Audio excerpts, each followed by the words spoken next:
वित्त मंत्री आज अपना 11वां बजट पेश कर रहे हैं। डिजिटल इंडिया कार्यक्रम का गहरा संबंध समावेशी विकास की अवधारणा से की है। डिजिटल समावेशन का प्रयास आम नागरिकों को दी जाने वाली सेवाओं से बेहतर और पारदर्शी क्रियान्वयन तथा राज्य को डिजिटली सशक्त बनाने की दिशा में महत्वपूर्ण साबित होगा। यह उल्लेखनीय है कि छत्तीसगढ़ राज्य आईटी रोड मैप बनाने वाला देश का पहला राज्य है। हम इस बजट में सूचना क्रांति स्काई के माध्यम से राज्य के 45 लाख गरीबों को, महिलाओं को, कॉलेज विद्यार्थियों को निःशुल्क स्मार्टफोन उपलब्ध कराने की योजना प्रारंभ करते हैं। ये देश की अनूठी योजना है जिसमें 45 लाख लोगों का कवरेज आने वाले समय में हम करेंगे। मैं इस सदन के माध्यम से माननीय प्रधानमंत्री जी का आभार व्यक्त करना चाहता हूं कि उन्होंने पारदर्शी और जवाबदेही प्रशासन उपलब्ध कराने के लिए सरकार प्रक्रियाओं को एक नए सिरे से आकार देने का प्रयास किया है। नागरिक पहले के मंत्र को आधार मानकर सरकार प्रक्रियाओं को सरल, प्रभावी और तार्किक बनाए जाने से हमारी सरकार ने भी अनेक कदम उठाए हैं। इस बजट में भी सुशासन को और मजबूत करने के लिए कई महत्वपूर्ण पहल और इसके क्रियान्वयन के लिए संसाधन प्रदान किए जाएंगे। विवेकपूर्ण राजकोषीय प्रबंधन क्षेत्र में हमारे राज्य ने विगत वर्षों में उच्च मापदंड स्थापित किए हैं। विकासशील राज्य की निवेश की आवश्यकताएं, वंचित क्षेत्रों के जीवन स्तर सुधार के प्रति सरकार की प्रतिबद्धता तथा भविष्य के लिए एक समृद्ध राज्य बनाने का ध्येय लेकर चलते हुए हमने राज्य की वित्तीय स्थिति को बेहतर रखते हुए एक संतुलन कायम किया है। राजकोषीय उत्तरदायित्व का पालन करते हुए वित्तीय वर्ष 15-16 में 2367 करोड़ का राजस्व अधिक एवं सकल घरेलू उत्पाद में मात्र 1.82% राजकोषीय घाटा प्राप्त किया है।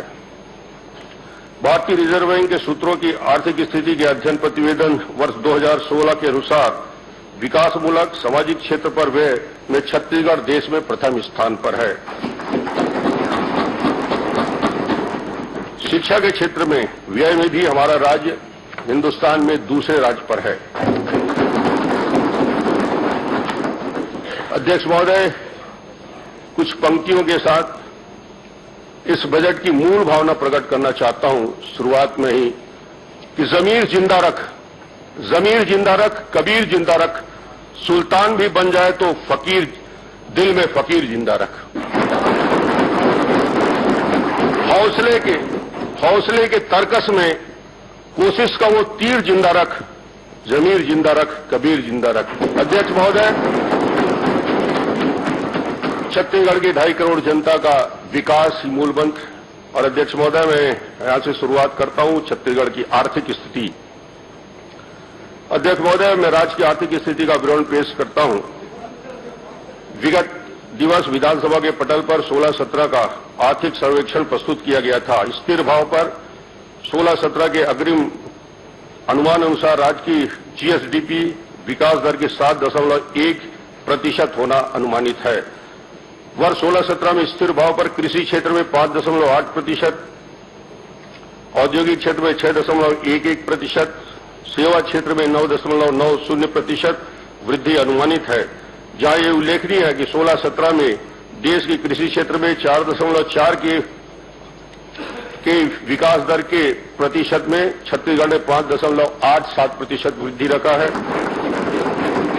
राष्ट्रीय वृद्धि औद्योगिक विकास 5.2% में हम 6.1% हैं और राष्ट्रीय सेवा क्षेत्र में विकास दर राष्ट्रीय औसत 8.8% के में छत्तीसगढ़ का सेवा क्षेत्र में 9.9% की वृद्धि है। अध्यक्ष महोदय, स्थिर भाव पर वर्ष 15-16 के संशोधित अनुमान अनुसार राज्य के सकल घरेलू उत्पाद में 6.63% की वृद्धि अनुमानित है। प्रचलित भाव पर राज्य का सकल घरेलू उत्पाद 15-16 के संशोधित अनुमान से 2,60,776 करोड़ की तुलना में वर्ष 16-17 में 2,90,140 करोड़ होना अनुमानित है। वर्ष 16-17 में राज्य के सकल घरेलू उत्पाद में कृषि क्षेत्र का योगदान 17.6%, औद्योगिक क्षेत्र में योगदान 46.2% और सेवा क्षेत्र में योगदान 36.2% है। वर्ष 16-17 में प्रचलित भाव और प्रति व्यक्ति आय ₹91,772 संभावित है, जो गत वर्ष की तुलना में 8.26% अधिक है। अंत्योदय और समावेशी विकास, खाद्यान्न सुरक्षा, सार्वजनिक वितरण प्रणाली के माध्यम से खाद्यान्न सुरक्षा प्रदान करने की दिशा में राज्य की उल्लेखनीय उपलब्धियां हैं। जहां एक ओर इस क्षेत्र में हमारी सरकार के प्रयास से आम आदमी को लोक सेवा प्रदाय के क्षेत्र में राज्य को अग्रणी पंक्ति में रखा गया है, वहीं दूसरी ओर इससे बड़ी उपलब्धि यह है कि गरीब और वंचित वर्ग को खाद्य और पोषण सुरक्षा उपलब्ध कराई है। इसके सकारात्मक प्रभाव मानव विकास के कई महत्वपूर्ण संकेतकों पर हुआ है। छत्तीसगढ़ खाद्य और पोषण सुरक्षा अधिनियम के तहत राज्य की 84% जनसंख्या को खाद्यान्न सुरक्षा मुहैया की गई है। 84% कवरेज हिंदुस्तान में, अध्यक्ष महोदय, अकेला छत्तीसगढ़ है। मुख्यमंत्री खाद्यान्न सहायता योजना में 3,000 करोड़ की राशि का प्रावधान रखा गया है।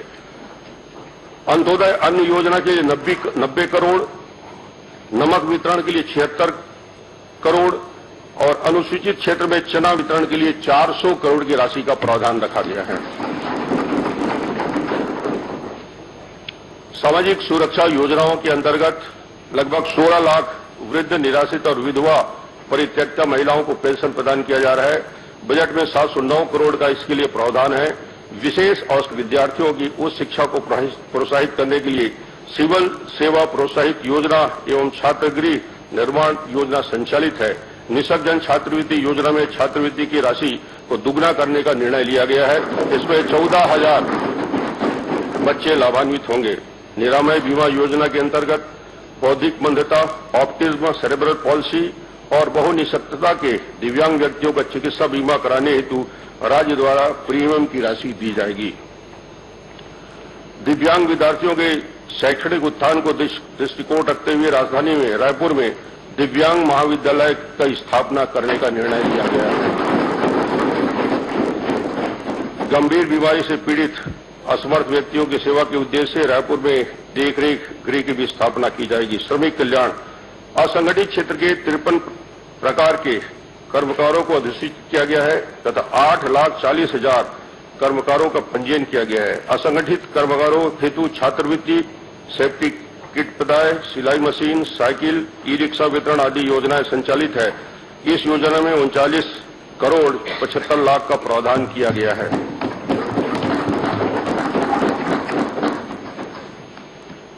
जनवरी 2017 से मुख्यमंत्री अन्न सहायता योजना प्रारंभ की गई है, जिसके अंतर्गत रायपुर में 1,400 श्रमिकों को प्रतिदिन गर्म भोजन प्रदान किया जाता है। इस योजना का विस्तार अब दुर्ग में, राजनांदगांव में, रायगढ़, कोरबा, बिलासपुर, कवर्धा, जांजगीर, अंबिकापुर और जगदलपुर में भी किया जाएगा। कृषक कल्याण, कृषकों की समृद्धि हमारी सर्वोच्च प्राथमिकता रही है। प्रधानमंत्री जी की मंशा के अनुरूप किसानों की आय को सुरक्षित करना तथा वर्ष 2020 तक इसे दुगना करना हमारा लक्ष्य है। 2017-18 में कृषि बजट के लिए 10,433 करोड़ 42 लाख का प्रावधान किया गया है। यदि इस राशि को विगत वर्ष, पिछले वर्ष से तुलना करें तो यह 26% अधिक की राशि है।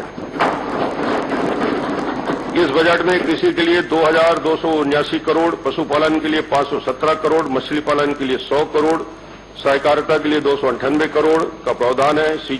किसानों को सिंचाई सुविधा देने के लिए 5,242 करोड़ की राशि का प्रावधान किया गया है।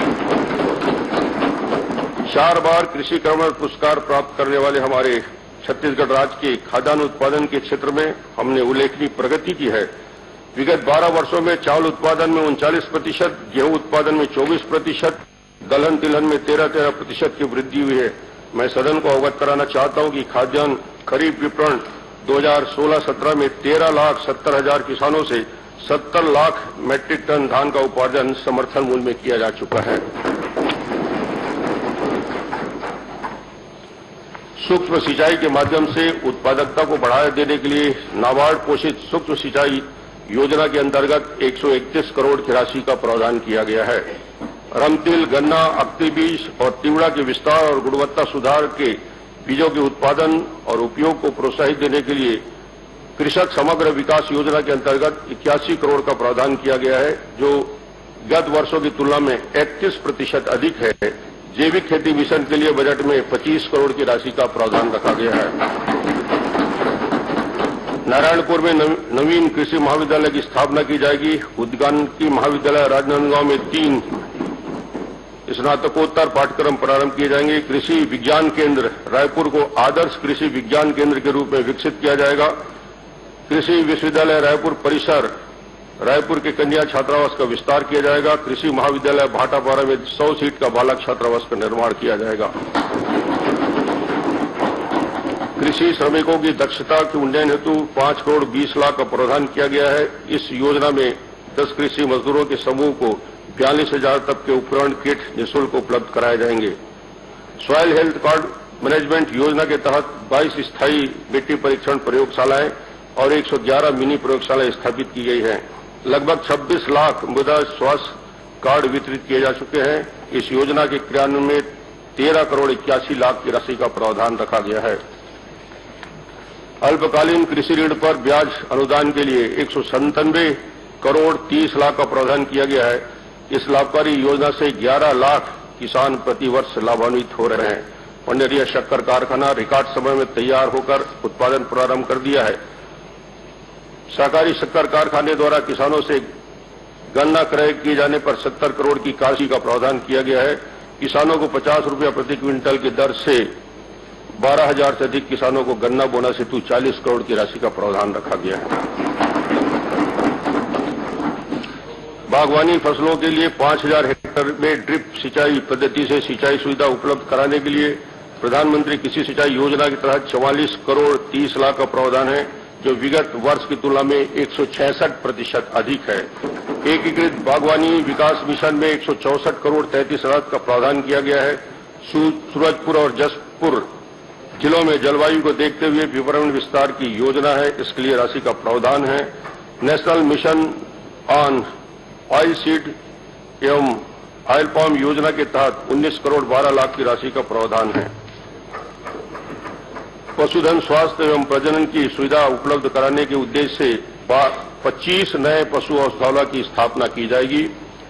आधुनिक पशुपालन की तकनीक और पशु चिकित्सा विशेषज्ञों की सेवाएं ग्रामीण स्तर पर उपलब्ध कराने हेतु 20 पशु औषधालय का पशु चिकित्सालय में उन्नयन किया जाएगा।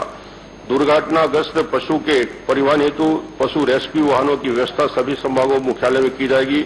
पशुओं में होने वाले रोग को त्वरित निदान हेतु 9 नवीन जिलों में पशु रोग अनुसंधान प्रयोगशाला स्थापना किया जाएगा। मछली पालन छत्तीसगढ़ राज्य मत्स्य बीज आपूर्ति के क्षेत्र में आत्मनिर्भर है तथा मत्स्य उत्पादन में राज्य का 6वां स्थान है। चालू वर्ष में 3 लाख मीट्रिक टन मत्स्य उत्पादन किया जाएगा। लगभग 2,10,000 मछुआरों को स्वरोजगार के अवसर उपलब्ध कराए हैं। इस क्षेत्र में 8 करोड़ 96 लाख का प्रावधान किया गया है। नील क्रांति योजना के अंतर्गत मत्स्य पालन विकास एवं प्रबंधन कार्यक्रम के जरिए मत्स्य पालकों को आर्थिक सहायता दी जा रही है। इस हेतु बजट में 26 करोड़ की राशि का प्रावधान रखा गया है। महिला एवं बाल विकास समेकित बाल विकास योजना के साथ साथ नवाजतन मुख्यमंत्री बाल संदर्भ योजना, सुपोषण चौपाल, वजन त्योहार, फुलवारी और सबला योजना जैसे महत्वपूर्ण कार्यक्रम के माध्यम से प्रयासों में विगत 10 वर्षों में कुपोषण के स्तर में 10% की कमी आई है। चालू वित्तीय वर्ष से महतारी जतन योजना के अंतर्गत गर्भवती महिलाओं को पौष्टिक आहार तथा मुख्यमंत्री अमृत योजना के तहत 3 से 6 वर्ष के बच्चों को दूध प्रदान करने की पहल की गई है। सुपोषण हेतु इस बजट में 1,333 करोड़ की राशि का प्रावधान किया गया है। प्रधानमंत्री उज्ज्वला योजना गरीब महिलाओं के स्वास्थ्य और सम्मान से जुड़ी अत्यंत महत्वपूर्ण योजना है। इस योजना में 3 वर्षों में 35 लाख परिवारों को एलपीजी गैस कनेक्शन उपलब्ध कराया जाएगा, जिसमें से 9 लाख परिवारों को अब तक गैस कनेक्शन दिए जा चुके हैं। छत्तीसगढ़ में इस योजना के अंतर्गत अभिनव प्रयास किए गए हैं। हितग्राही से मात्र 200 रुपये के अनुदान पर राज्य शासन द्वारा डबल बर्नर स्टोव और प्रथम गैस रिफिलिंग की सुविधा उपलब्ध कराई है। राज्य के दूरस्थ और दुर्गम इलाकों में एलपीजी की सतत आपूर्ति के लिए 50 सहकारी समितियों को एलपीजी वितरण नियुक्त किया गया है।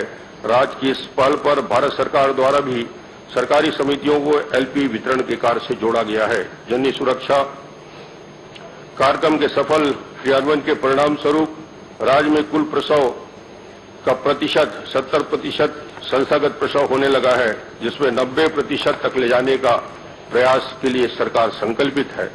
मातृ और शिशु स्वास्थ्य सुनिश्चित करने के लिए बालोद और कोंडागांव में 100 बिस्तर का एमसीएच अस्पताल और कटघोरा, गौरेला, नगरी, पंडरिया में 50 बिस्तर का एमसीएच अस्पताल की स्थापना के लिए 9 करोड़ की राशि का प्रावधान रखा गया है। आंगनबाड़ी केंद्रों को अधिक आकर्षक और उपयोगी बनाने के लिए इस वर्ष 40 केंद्रों में अतिरिक्त कार्य कराने हेतु 4 करोड़ 85 लाख के प्रावधान है। आंगनबाड़ी केंद्रों के भवन हेतु 60 करोड़ की राशि का प्रावधान रखा गया है। बाल अधिकारों के संरक्षण के लिए समुचित प्रयास किए जा रहे हैं। 15 जिलों में चाइल्ड लाइन सेवाएं संचालित है। इसका विस्तार करते हुए जांजगीर और महासमुंद में भी इसकी सेवाएं प्रारंभ की जाएगी। देखरेख और संरक्षण की आवश्यकता वाले बच्चों के लिए राज्य में 49 बाल गृह संचालित हैं। इन गृहों में रसोई घर और भोजन कक्ष हेतु 2 करोड़ 50 लाख की राशि का प्रावधान है। किसी भी रूप में पीड़ित एवं संकटग्रस्त महिलाओं को एक छत के नीचे आपातकालीन सहायता, चिकित्सकीय, मनोवैज्ञानिक और विधिक परामर्श तथा आपातकालीन आश्रय सुविधा उपलब्ध कराने हेतु सखी वन स्टॉप स्थापना की गई है। शेष 26 जिलों में भी इसकी स्थापना की जाएगी। देश भर में बेटी बचाओ बेटी पढ़ाओ अभियान चलाया जा रहा है। नौनी सुरक्षा के अंतर्गत इसके लिए 50 करोड़ की राशि का प्रावधान रखा गया है। अनुसूचित जाति और अनुसूचित जनजाति, प्रदेश के अनुसूचित जाति और जनजाति वर्ग के नागरिकों के लिए शिक्षा का विस्तार हमारी प्राथमिकता रही है। इस प्रयास में आश्रम शालाओं की उपयोगिता को देखते हुए राज्य के इन वर्गों के लिए 1226 आश्रम शालाएं और 2047 छात्रावास स्थापित किए गए हैं। विवेकानंद गुरुकुल उन्नयन योजना के लिए 110 करोड़ 83 लाख तथा जवाहर उत्कर्ष के लिए 14 करोड़ राशि का प्रावधान है। छात्रवृत्ति प्रदान करने के लिए 209 करोड़ 58 लाख का बजट प्रावधान। छात्रावास और आश्रम छात्राओं में निवासरत अनुसूचित जाति अनुसूचित जनजाति के छात्रों की शिष्यवृत्ति को बढ़ाकर 850 से 900 रुपया प्रति माह किया जाएगा। इसके लिए 11 करोड़ 29 लाख की राशि का प्रावधान किया गया है। अनुसूचित जाति जनजाति के मेधावी छात्रों को गुणात्मक विज्ञान शिक्षा उपलब्ध कराने हेतु प्रयास आवासीय विद्यालय अत्यंत उपयोगी सिद्ध हुए हैं। अब प्रयास रायपुर में वाणिज्य और बिलासपुर में विधि कक्षाएं भी प्रारंभ की जाएगी। प्रतियोगी परीक्षाओं की तैयारी के लिए रायपुर में, बिलासपुर में और जगदलपुर में परीक्षा पूर्व प्रशिक्षण केंद्र संचालित हैं। अब कवर्धा और नारायणपुर में भी नवीन केंद्र स्थापित किए जाएंगे। रायपुर में संचालित अखिल भारतीय और राज्य स्तरीय प्रशिक्षण केंद्र को 50 सीट से बढ़ाकर 100 सीट किया जाएगा। बजट में 50 अनुसूचित जनजाति छात्रावास एवं आश्रम निर्माण हेतु 20 करोड़ का प्रावधान किया गया है। इसके अतिरिक्त महिला आश्रम छात्रावास में सुरक्षा के लिए 62 अधीक्षिका आवास, 200 महिला नगर सैनिक आवास, 26 आहता निर्माण और 75 कन्या आश्रम छात्रावासों में शौचालय निर्माण हेतु 19 करोड़ की राशि का प्रावधान किया गया है। ग्राम कोई कुकदुर जिला कबीरधाम में विशेष पिछड़े जनजाति के छात्रों के लिए 500 सीटर छात्रावास, कोंडागांव गांव में 100 सीटर पोस्ट मैट्रिक बालक छात्रावास का भवन का निर्माण किया जाएगा। शहीद वीर नारायण सिंह की स्मृति में रायपुर में एक भव्य स्मारक और संग्रहालय का निर्माण किया जाएगा। इसके लिए 3 करोड़ की राशि का प्रावधान किया गया है। बस्तर और सरगुजा तथा अनुसूचित जाति विकास प्राधिकरण के माध्यम से किए जाने वाले विकास कार्यों के लिए 106 करोड़ 50 लाख की राशि का प्रावधान किया गया है। स्कूल शिक्षा में गुणात्मक सुधार के लिए पर्याप्त संसाधन उपलब्ध कराए जा रहे हैं। 17-18 में स्कूल शिक्षा विभाग के लिए 11,998 करोड़ का प्रावधान है, जो गत वर्ष की तुलना में 8% अधिक है। सर्व शिक्षा अभियान के लिए 1,500 करोड़, राष्ट्रीय माध्यमिक शिक्षा मिशन के लिए 722 करोड़, मध्याह्न भोजन कार्यक्रम के लिए 569 करोड़, निःशुल्क पाठ्य पुस्तक प्रदाय हेतु 100 करोड़, शिक्षाकर्मी के वेतनमान के लिए 3,409 करोड़ की राशि का प्रावधान रखा गया है। आगामी शैक्षणिक सत्र से छत्तीसगढ़ माध्यमिक शिक्षा मंडल से संबंध हायर सेकेंडरी स्कूलों में 11वीं कक्षा में गणित, विज्ञान, वाणिज्य, अर्थशास्त्र विषय पर एनसीईआरटी की पुस्तकों के माध्यम से शिक्षा प्रारंभ किया जाएगा। वर्ष 17-18 में प्रदेश के सभी प्राथमिक शालाओं में अंग्रेजी के किट प्रदान किए जाएंगे। 9 जिलों में जवाहर 9 विद्यालय तथा बीजापुर, सुकमा और नया रायपुर में केंद्रीय विद्यालय की स्थापना की जाएगी। 125 पूर्व माध्यमिक का हाई स्कूल में और 125 हाई स्कूल का हायर सेकेंडरी में उन्नयन किया जाएगा। इस हेतु बजट में 5 करोड़ की राशि का प्रावधान रखा गया है। बजट में 44 माध्यमिक शाला, 44 प्राथमिक शाला, 28 माध्यमिक शाला और 133 हाई स्कूल एवं 45 हायर सेकेंडरी भवन के लिए 53 करोड़ की राशि का प्रावधान रखा गया है। स्वास्थ्य बीमा सुविधा के लिए 380 करोड़ का प्रावधान है। इस योजनाओं में 55 लाख परिवारों में से 18 लाख परिवारों को चिकित्सा सुविधा का लाभ दिया जा रहा है। हमारी सरकार ने निर्णय लिया है कि मुख्यमंत्री स्वास्थ्य बीमा योजना में 30,000 की राशि को बढ़ा के अब 50,000 रुपया दिया जाएगा।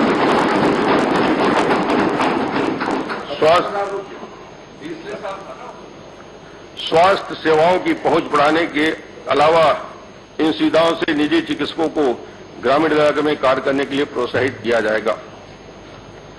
शिशु और मातृ स्वास्थ्य संक्रमण से बचाव, मलेरिया के रोकथाम, सिकल सेल का उपचार एवं अन्य बीमारी के रोकथाम के लिए अधिकतम संसाधन प्रदान किए गए हैं। इसके फलस्वरूप आज 1 करोड़ 33 लाख लोग प्रतिवर्ष ओपीडी का लाभ लेते हैं। इसी प्रकार बिस्तरों की संख्या में निरंतर वृद्धि करने के फलस्वरूप प्रतिवर्ष 10 लाख मरीज इसका लाभ प्राप्त कर रहे हैं।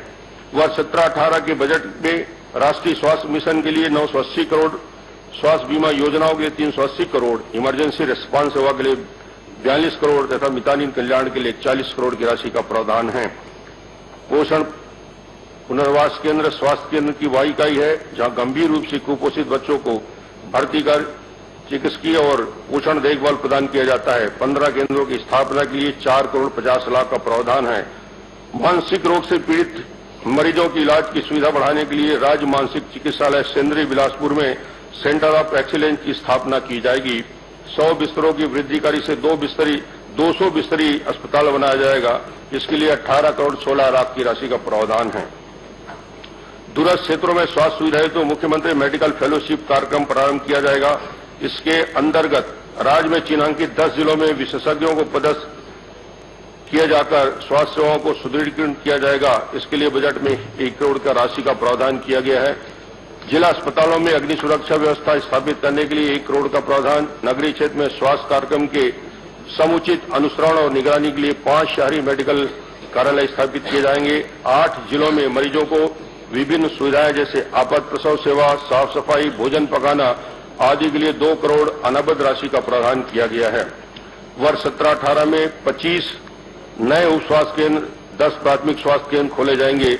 इसके लिए 3 करोड़ 25 लाख की राशि का प्रावधान रखा गया है। 242 प्राथमिक स्वास्थ्य केंद्रों में 24 घंटे चिकित्सा सेवा उपलब्ध कराने के उद्देश्य से आगामी वर्षों में इन केंद्रों में अतिरिक्त पदों का सृजन किया जाएगा। इसके लिए 10 करोड़ 50 लाख की राशि का प्रावधान रखा गया है। कैंसर अस्पताल मनेनगढ़ की स्थापना हेतु 10 करोड़ की राशि का प्रावधान रखा गया है।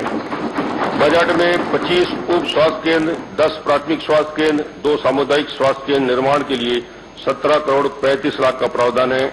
चिकित्सा महाविद्यालय तथा संबद्ध चिकित्सालयों में उपकरण के हेतु 68 करोड़ 57 लाख की राशि का प्रावधान किया गया है। पंचायत एवं ग्रामीण विकास विभाग के बजट हेतु 9,429 करोड़ का प्रावधान किया गया है। इसमें महात्मा गांधी नरेगा के लिए 1,202 करोड़, प्रधानमंत्री ग्रामीण आवास के लिए 2,841 करोड़, प्रधानमंत्री ग्राम सड़क योजना के लिए 1,171 करोड़, स्वच्छ भारत मिशन के लिए 1,000 करोड़, राष्ट्रीय ग्रामीण आजीविका मिशन के लिए 215 करोड़, मुख्यमंत्री ग्राम सड़क योजना और ग्राम गौरव योजना की 409 करोड़, श्यामा प्रसाद मुखर्जी रुर्बन मिशन के लिए 40 करोड़, मुख्यमंत्री समग्र ग्रामीण विकास योजना के लिए 360 करोड़ की राशि का प्रावधान रखा गया है। मजा करो चंद्राकर जी, खूब मजा करो। अरे सोना भर मत, सुनिए बजट को जोरदार। आप सो रहे हैं? सोने वाला बजट थोड़ी है। हॉस्पिटल के केवल 17 करोड़ है, भट्टी के लिए 156 करोड़।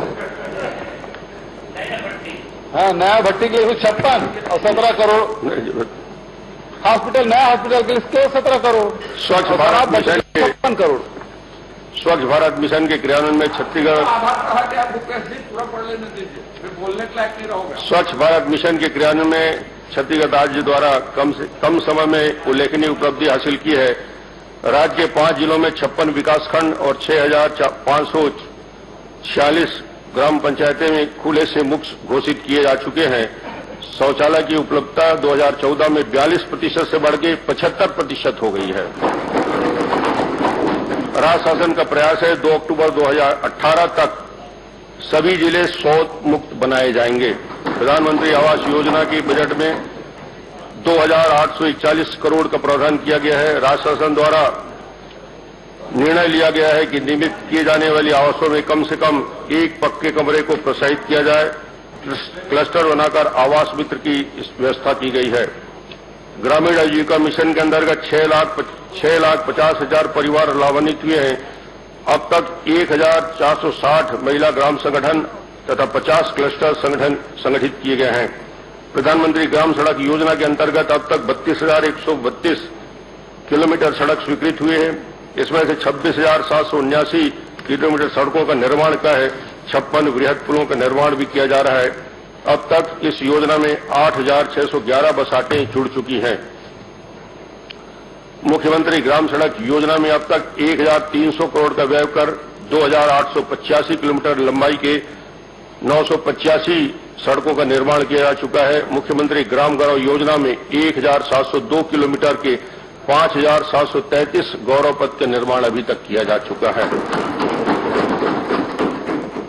1 जुलाई 2016 से हमार छत्तीसगढ़ योजना प्रारंभ की गई है, जिसके अंतर्गत 2 लाख पंचायत प्रतिनिधियों को रायपुर भ्रमण कराया जाएगा। अन्य स्थानों के साथ साथ विधानसभा, इंदिरा गांधी कृषि विश्वविद्यालय जैसे महत्वपूर्ण संसाधनों का भ्रमण कराकर विकास के प्रति उनकी जागरूकता और उनकी नेतृत्व क्षमता को प्रोत्साहित किया जा रहा है। आगामी वित्तीय वर्ष से जनपद पंचायतों के विकास हेतु जनपद पंचायत विकास निधि योजना प्रारंभ की जा रही है। इसके लिए 73 करोड़ की राशि का प्रावधान किया जा रहा है। पंडित दीनदयाल उपाध्याय के जन्म शताब्दी के दौरान पंचायतों के माध्यम से कार्यक्रम किए जाएंगे। पंचायत एवं अन्य संस्थाओं को पंडित दीनदयाल उपाध्याय के संपूर्ण वाङ्मय पुस्तकें निःशुल्क उपलब्ध कराई जाएगी। इस हेतु बजट में 13 करोड़ की राशि का प्रावधान रखा गया है। प्रदेश के लगभग 12,55,000 तेंदुपत्ता संग्राहक परिवार हैं। वर्ष 17-18 में तेंदुपत्ता संग्राहक दर 1,500 रुपये से बढ़ा के 1,800 रुपया प्रति मानक बोरा किया जा रहा है। इसमें से एक सदस्य को साड़ी और चरण पादुका का वितरण भी किया जाएगा। कैंपा निधि से क्षतिपूर्ण वनीकरण, विशेष प्रजाति वृक्षारोपण, वन प्राणी प्रबंधन एवं संरक्षण के अलावा प्रधानमंत्री उज्ज्वला योजना, जंगल सफारी, बॉटनिकल गार्डन, विशेष पिछड़ी जनजातियों के लिए पेयजल, कंबल प्रदान करना, सौर सुजला योजना के क्रियान्वयन हेतु राशि उपलब्ध कराई जा रही है। इस वर्ष 10 करोड़ पौधारोपण का लक्ष्य निर्धारित किया गया है। अब तक 8 करोड़ 10 लाख पौधे का रोपण किया जा चुका है। हरियाली प्रसार योजना में 63 करोड़ की राशि का प्रावधान रखा गया है। बिगड़े वन के सुधार के लिए 164 करोड़ की राशि का प्रावधान रखा गया है। नया रायपुर में विश्व स्तरीय वन प्राणी संरक्षण केंद्र के रूप में जंगल सफारी का निर्माण किया गया है, जिसका लोकार्पण प्रधानमंत्री के कर कमलों द्वारा राज्य स्थापना दिवस पर किया गया है। इस सफारी में 33 प्रजातियों के वन प्राणियों को रखा जाएगा। विगत वर्ष मुख्यमंत्री बाड़ी बास योजना संचालित की जा रही है। इसके अंतर्गत हितग्राहियों की बाड़ियों में उच्च गुणवत्ता के टिश्यू कल्चर और सामान्य प्रजाति के 2,83,000 बांस पौधे का रोपण कराया गया है। इस योजना के आवंटन को 4 गुना वृद्धि करते हुए 10 करोड़ की राशि इसमें उपलब्ध कराई गई है। विकास के सुअवसर। विकास का मजबूत ढांचा बुनियादी अधोसंरचना पर खड़ा होता है। सड़क, पुल, रेल सुविधा, बांध, संचार, आगमन के साधन, बिजली आदि ऐसी अधोसंरचनाएं आर्थिक अधोसंरचनाएं हैं जिसकी उपलब्धता से निवेश और उद्यमिता के लिए उपयुक्त वातावरण निर्मित होता है। इसके फलस्वरूप आर्थिक विकास को गति मिलती है, रोजगार के बेहतर अवसर सृजित होते हैं। कौशल विकास तथा निवेश को प्रोत्साहित करनी हमारी नीति का मुख्य हिस्सा है।